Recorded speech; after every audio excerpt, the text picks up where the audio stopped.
Quinoa is superfood. So, is quinoa healthy?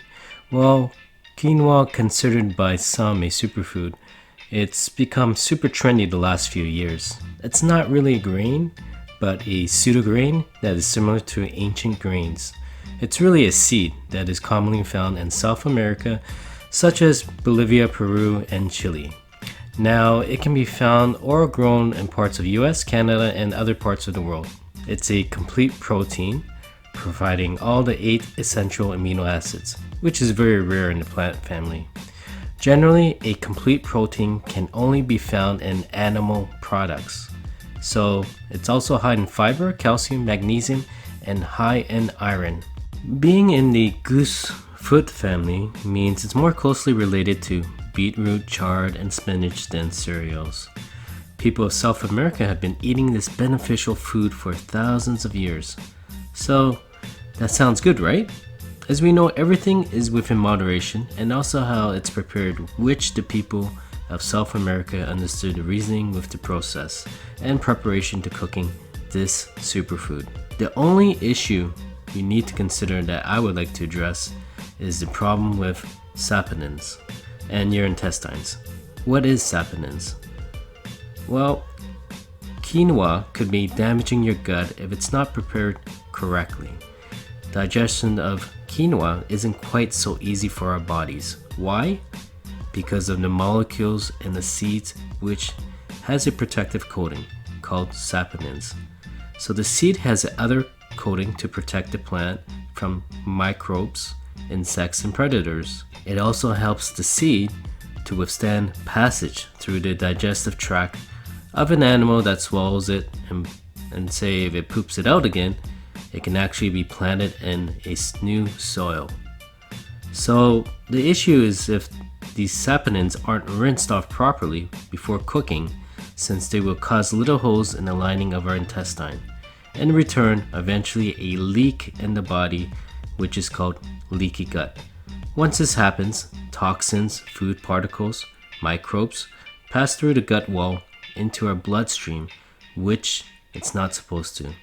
We then have all those issues which leaky gut can be the root problem, such as skin issues, achy joints, weight gain, fatigue, IBS, diarrhea, candida, allergies, asthma, depression, anxiety, and so on. You get the point. As a suggestion, if you do have inflammation issues or autoimmune issues, I would stay away from quinoa for a while until your body heals itself or recovers fully from your personal issues. Okay, how to shop for quinoa. There are tons of quinoa products out there, some not so good due to mass production and quality control these days. So how do you find a good one and what to look for? You need to read the labels. 1.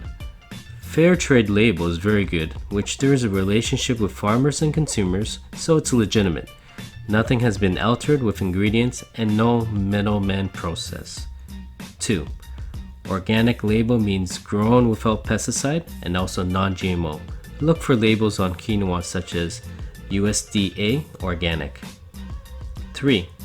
Shop for quinoa at natural food stores or co-op markets in your neighborhood. At a smaller scale market, you will have a better chance of getting information about how the owners source their quinoa. 4. Reminder that big supermarkets with heavy traffic stock their store with a much larger supply of one product.